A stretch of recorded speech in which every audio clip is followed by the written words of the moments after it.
When we hold on to grievance and pain from the past, we keep ourselves from being able to really move into our fullest expression of self. We need to practice forgiveness from the soul recovery perspective, dissipating the energy and releasing the past for good. If you're interested in this profound transformation, I invite you to join me in Colorado the weekend of June 8th and 9th to have an incredible experience with others on this same soul recovery journey.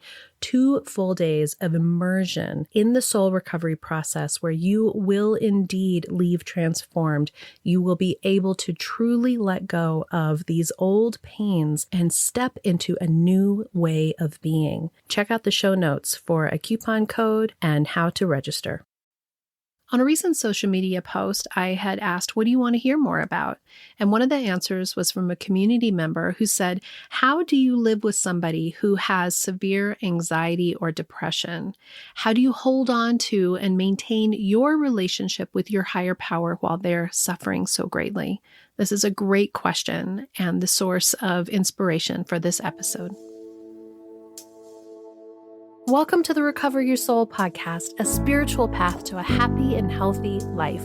My name is Reverend Rachel Harrison. I started Recover Your Soul after having profound changes in my life from my recovery of alcoholism, codependency, and control addiction. I was guided to share the tools and principles of spirituality and soul recovery to help others transform their lives as mine was transformed. For us to overcome external circumstances, we need to turn the attention to ourselves, focusing on our inner change and healing. Positive results in our lives will follow. Welcome to Recover Your Soul. I'm Rev Rachel, and I thank you for choosing to spend your time with me here today on your soul recovery journey. Many of you continue to come back, and I am so honored and grateful that you do. And in that, I've become part of your life, which I love that we're here. Maybe I'm on a walk with you, or maybe on your drive to work. Thank you for putting me in the place in your life where it's part of your routine, part of your spiritual practice. And if you're new to the soul recovery community, welcome, welcome, welcome. I'm so glad that you're here. Today's episode is in response to one of the community members that answered my question on the Recover Your Soul community Facebook page when I said, what do you want to hear more about in the 5th season? And this person said, I'd really like to know more about how to maintain our soul recovery, how to trust our process to be turning the attention to ourselves when somebody in our life is dealing with mental health issues, specifically depression or anxiety. And I thought that was such a beautiful, beautiful topic. It's not an easy topic, but I think it's a topic that we should shed some light on because there's a lot of that out in the world. There are more people that we know of suffering specifically from mental health issues than ever before. We have more disconnection, more separation with the social media and the platforms that are available to us that could bring us together. It seems like there's even more of us being isolated, feeling alone, and having stress and anxiety. The more complicated our world gets, the more that people are struggling. So many of you have come because you did a word search on some platform. Maybe it was in Apple Podcasts or Spotify or just on Google saying, hey, I want to know more about Al-Anon podcasts, or I want to know more about how to deal with adult children who are addicts, or I want to know more about codependence, or I want to heal from something. And it popped up the podcast. I'm so glad that you're here. And I'm so grateful that these ways of connecting bring us here. What I want to share in that is that we're actually talking about the same thing. So that if you came here because you have someone in your life who is addicted to something, who is actively in addiction, what we're actually saying is this person in my life is depressed, is not healthy, is dysfunctional. If you are in a relationship where you've become addicted or codependent to another person, you rely on another person for your emotional, spiritual, financial well-being, we are doing the same thing that is about putting energy into a place that is around unhealthiness. It's around being not whole, not being enough. And isn't that the foundation of depression and of anxiety? Now, if you haven't listened to this podcast before, I want to say two things. One is, in everything that I say, I am not an expert. I am not speaking for any religions or any programs or allied with anything along those lines. So take what you need and leave the rest. This is my interpretations of a whole bunch of stuff, and that's something I've called soul recovery. And the other is, I have been there. I don't speak this by saying that I wasn't there. I have been clinically depressed. I have been riddled with incredible, excruciating anxiety, and I have been an addict, and I have been addicted to other people and their behavior, and I have tried to control it all. So I am coming from this platform from a place that says, not only have I witnessed other people who have had these things in their life, with my husband and my kids in particular, but I personally have been through it. I have been in the darkness. I have had suicide thoughts. I have not wanted to open my eyes. I have not wanted to live another day. And when you feel that darkness, it is so real. And so to have come from that to where I am today, where I wake up every day and I think, aren't I lucky? Aren't I lucky that I get to have this experience?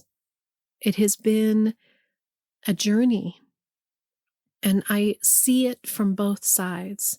And that's what gives me this platform to stand on and to be able to share with you in soul recovery these experiences that I've had, this work that I've done, that allows me to pull from this whole continuum of all these resources, spiritual, psychology, metaphysics, religion, and put something together that I call soul recovery, and say, if you decide that you are ready to be well, if you decide that you are ready to be able to be present for whatever's happening in your life and whoever is in your life in the way that they are, and choose this spiritual path to a happy and healthy life, that you too can come into balance, that you too can find healing, that you too can hold space for somebody who is not well.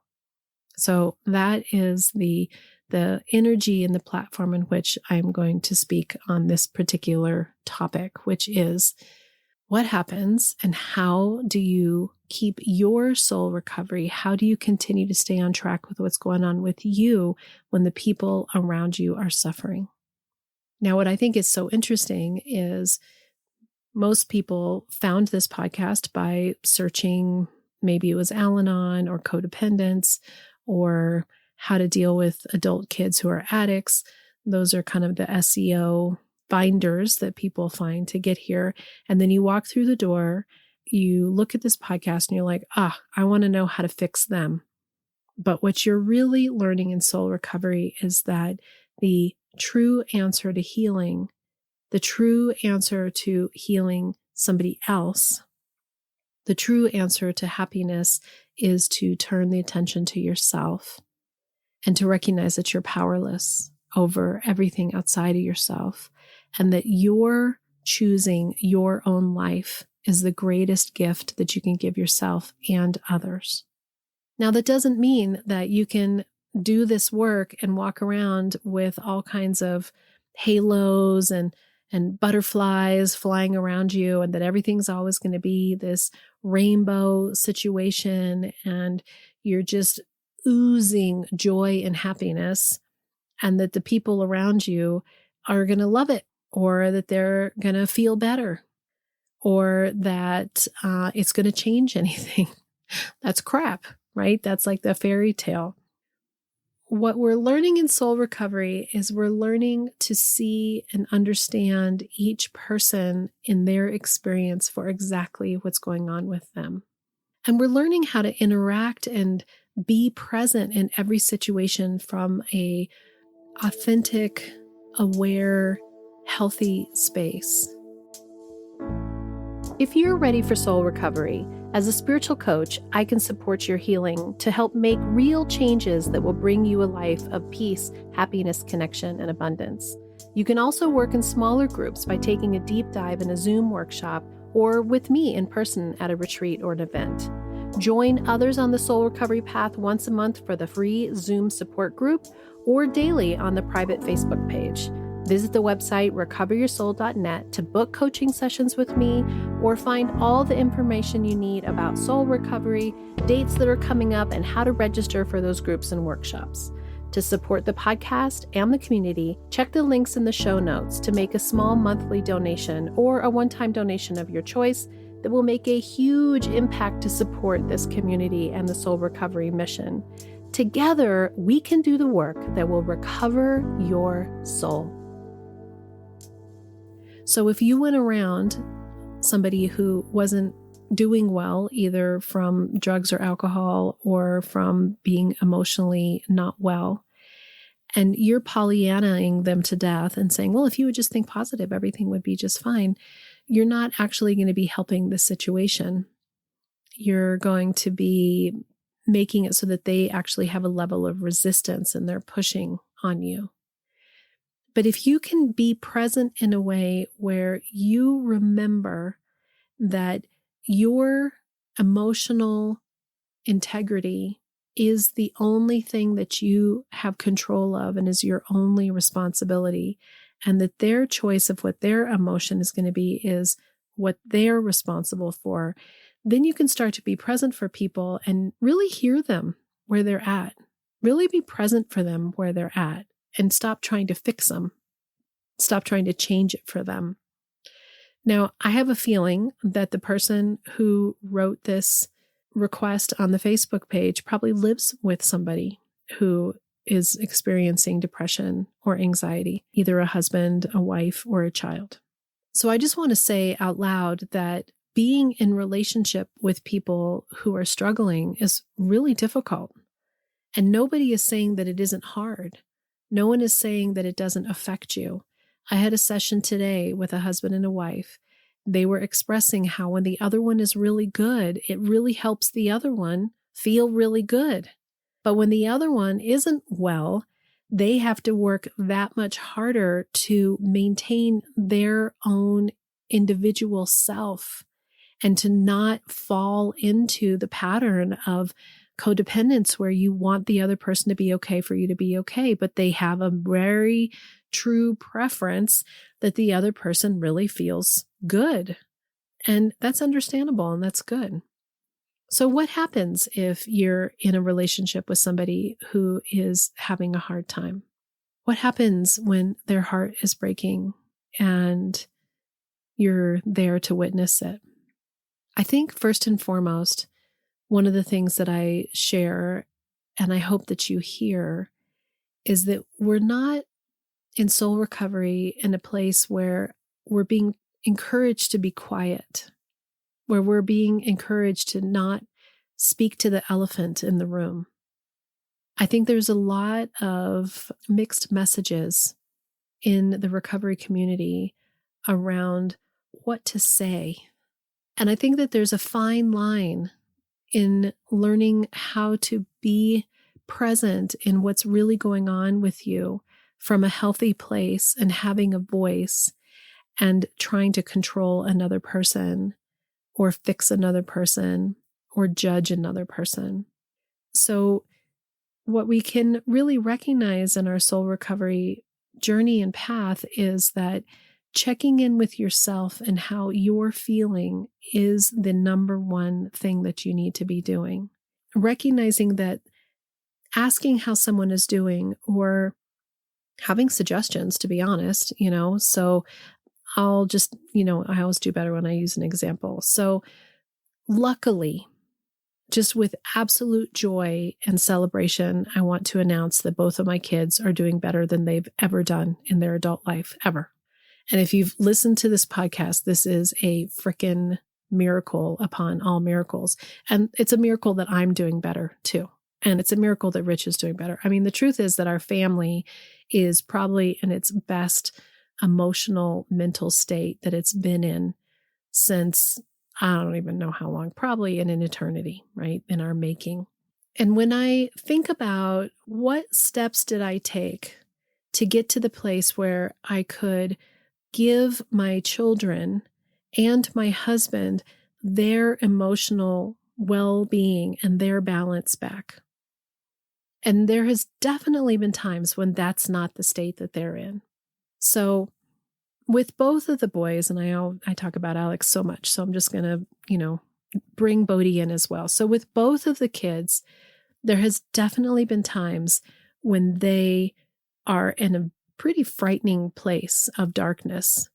Bodhi in particular has been up and down over the last couple of years. He's been on the podcast numerous times. He's shared incredibly vulnerably and openly about this journey that he's been on that doesn't only include addiction, it includes his mental health. And to be honest, addiction is a reaction and a response to not being mentally well. There is a component of addictive substances that create addiction. But generally, we don't go into that addictive space if we're not feeling unbalanced and unwell within ourselves in the first place. There's always something underneath that is trying to heal or not feel the pain. So the truth is, anxiety and depression usually are the reasons why people are using in the first place. They're trying to cover up or do something about those uncomfortable feelings. So over the last couple of years, Bodhi in particular has really struggled with a lot of his internal feelings. He had a lot of self-loathing. He had a lot of really high-end pressure of thinking that he needed to be perfect, that he needed to really meet the expectations of not only us, but an entire community that he's in, and the heaviness that weighed on him. Now, I always am suggesting to my kids, they get help if they need it. Never have they taken that suggestion. Not one time have they said, okay, I'm going to go get counseling. The piece that is our soul recovery journey that we need to remember is that it isn't about not talking about it. And it isn't about forcing them to do something. It's this balance in between where we're witnessing and looking at, being a mirror for, but really holding space for the complexity and the difficulty and the pain that it is to be human. Because that's what we're doing for ourselves. And here you are doing the work on you. You've made a choice to listen to this podcast. You've made a choice to read the books that you're reading. You've made a choice to either get counseling from me or for someone else. You've made a choice to do something about it for yourself. You are here working on you. And that is the number one important thing, that you're following your spiritual path. Then here we are with the other people. And we're noticing and we're seeing it's difficult for them. Now, when it affects you in relationship, when Alex and Bodhi were living with us, their energy would affect the whole house. If they weren't happy or if something was going on, you could feel that tension, and we talk about it as walking on eggshells. Now, what I can see now that I couldn't see then was every time I walk on the eggshells, I'm encouraging them to be in the behavior in which they are exuding themselves. They're controlling, they're in their protector mode. They're utilizing whatever their skills are to try to get whatever their needs that they are trying to get met in an unhealthy way. And it isn't about being Pollyanna and walking around like everything's just fine and pretending like it doesn't exist either. And again, all of this is nuanced and complicated, and every family is different. But what I recognized that started to change was I started to decide that I was responsible for how I felt. And that if I could hold space for them with the knowing that they too are resourced and held by a higher power if they so choose to see it. That's step 2 in soul recovery, open to awareness of a power greater than ourselves who can offer healing and sanity in our lives. That's not just for me, that's for them. So when I'm in presence with somebody who's having their dark night of the soul, and I stop thinking that I have to fix it, if I stop thinking I need to do something about it, and I start thinking they too have a power greater than themselves that can restore them to sanity if they choose to see it. Now, if it is affecting you in your life where maybe you have a spouse who lost their job, and of course they're going through it. I'm actually kind of going through this with Rich because his work in the business that he's self-employed in, doing yards and construction, dried up for the winter. So he wasn't laid off by somebody else, but there's no jobs right now for him. And I'll tell you what, he went down the tank there for a minute and he got scared and he doesn't get angry anymore. He gets in this place where he's checked out.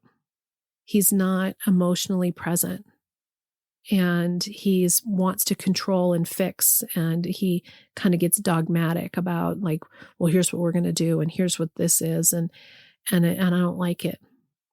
But in the past, I would have coached him, to be honest. I would have coached him and I would have tried to have him listen to some Abraham Hicks. I would have tried to reassure him about what was going on and fluff up the situation to try to make him feel better about himself and to try to make him stop being uncomfortable and stop being controlling and stop being intense.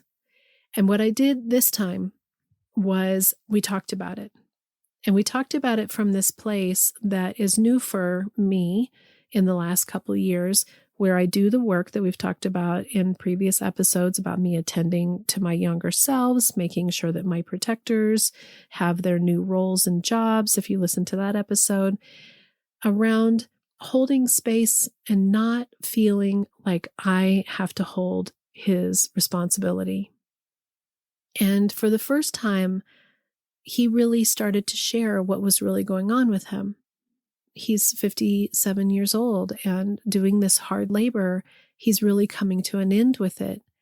And it scares him. It scares him that physically he can't do it and that he doesn't know what to do next, that he's worked for himself for so long and he's unsure of what to happen next. And I sat and I just listened. And I just held space and I saw him from my perspective, from my side. I saw him as whole. I saw him as sharing instead of as complaining. I didn't fall into my fear. And he said, I think you heard me. I think this is the first time that I've really felt heard by you on this topic. Because in the past, I'd always do the thing that was like, oh, something will always come up and we'll be fine. And you're so talented, honey, and everything's going to be Pollyanna, Pollyanna, Pollyanna. Well, that didn't make him feel heard. So what's interesting is I was able to come back and say, here's our financial situation. Here's how much money I'm making in my business. Here's what we have in savings. Here's what we can do right now. We're safe for this amount of time. And that gives you enough space for this amount of time for you to start to contemplate what you want to do next. And for us to figure out how we're going to support each other, how we're going to be in this together. And it gave him space to not fall into fear. But who had to choose that was him. He had to be the one that decided that. Now, when you have somebody who is depressed or full of anxiety and they're not choosing to want to be better, there's something very real about that. And the more that we allow their actions to affect us in a negative way, we're taking away every bit of strength that we have and we're handing it to them. We're losing our power.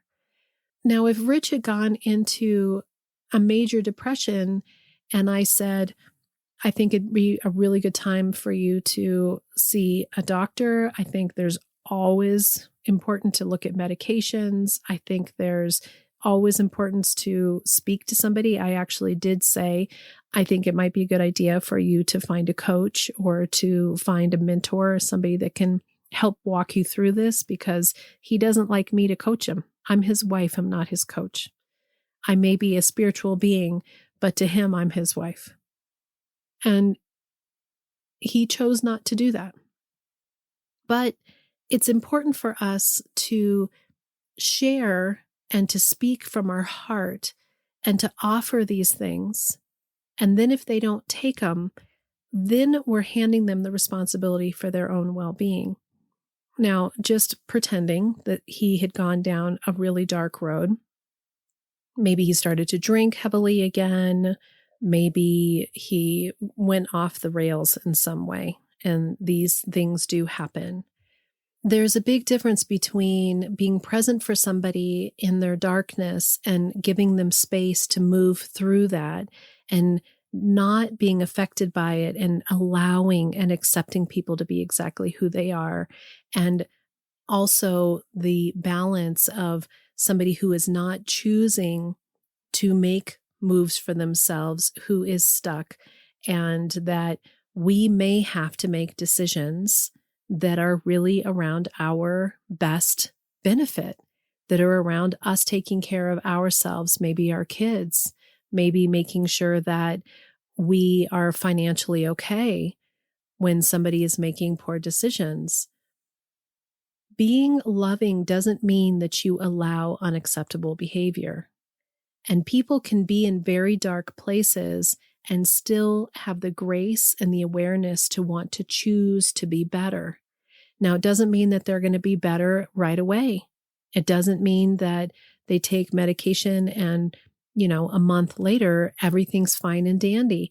But you have to really look at what it is for you. And I'm not telling you to stay. I'm not telling you to leave. I'm not telling you anything outside of the piece that says you know in your heart who that person is and what their participation in their own wellness is.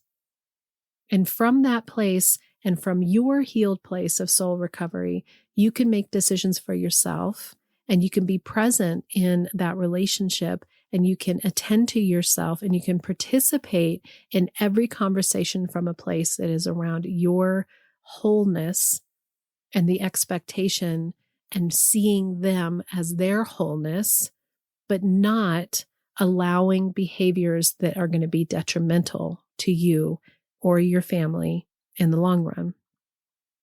Now, letting my kids go through the stuff that they've gone through, letting Bodhi go through that really difficult time, which included him choosing drugs and alcohol as his main form of checkout. And all those years ago, when Alex was really in his darkest place, man, did I try to get him to therapy. Man, did I try to get him help. He was resistant and said no every single time. And the more that I learned how to just love them, the more that I learned how to see them in their wholeness and to respond to them from a place that says, I know you've got this. I know that you are going to be able to work through this. This is tough. These are hard decisions to make. Yeah, you're right. That must have been really painful. I see how hard that was for you. No, I'm not going to save you this time. I think that you can do this for yourself. I see you being able to make it through this. I wish you could see how much you are loved and how talented you are, the way that I see how loved you are and how talented you are. I wish you could see it from my perspective. I held space for them. And through that, with the grace of spirit and my doing my work so that I could let them be themselves, they're finding their way. And Bodhi just today posted on social media that he's happier than he's ever been, that he changed jobs, he changed his life, and he moved into a place where he was able to put more time and energy into his mental well-being. And he's choosing less and less of the behaviors that aren't good for him. Alex has gotten into one of the healthiest relationships I've ever seen him in. And he was truly happy in our time together in December. And when I talk to him, he's handling his life in a way that is healthier than I've ever seen him. And there's still a lot of difficult, weird stuff going on. He's still got a lot of adulting issues. But I can hold that space that says, I don't have to be thinking constantly around, are they okay? Because when I do that, I'm actually energetically into the world saying they're not okay. If I hold this space that says I see them as whole and I see them as well, and I hold the knowing that they too can choose to see themselves that way and be and live that way if they decide that they are ready and want to. I'm holding space and attracting the healthier way of being. So if you have somebody who lives in your house, who is dealing with heavy depression, with heavy anxiety, my heart goes out to you. It's not easy. But the soul recovery journey is around us turning the attention to ourselves and our own spiritual practice, and remembering that each of us is making a conscious decision every step of the way of how we choose to see it. We are responsible for how we choose to see it. Our lives are what we think and feel and believe they are. And if we model wholeness, if we model healthy living, if we model seeing ourselves as happy, healthy, and whole, we are reflecting that opportunity for them to see themselves the same. And if we can only connect energetically in ways that encourage that in them, but don't control or demand or judge them, they are given more space for them to make that decision for themselves. But some people may need to leave the immediate area of somebody who is choosing to not get better, to save themselves. And that's okay. Not easy, but it's okay. Being a human being is difficult. It's complicated. But the more that we do this spiritual work, the more that the weight of the world and the heaviness is lifted, and we just see the tenderness and the complexity of the human condition. And then we do our spiritual work of remembering that we don't have to be in the pain. We can be in the present moment and remember the wholeness of who we are. Until next time, namaste. Thank you for listening to the Recover Your Soul podcast. And if you loved what you heard here, every Friday we have a bonus episode, and you can access this by becoming a subscriber through Apple Podcasts for only $3.99 a month, or become a Patreon member. And on this platform, you can choose $5, $15, or $25 a month to show what you want to support the show with.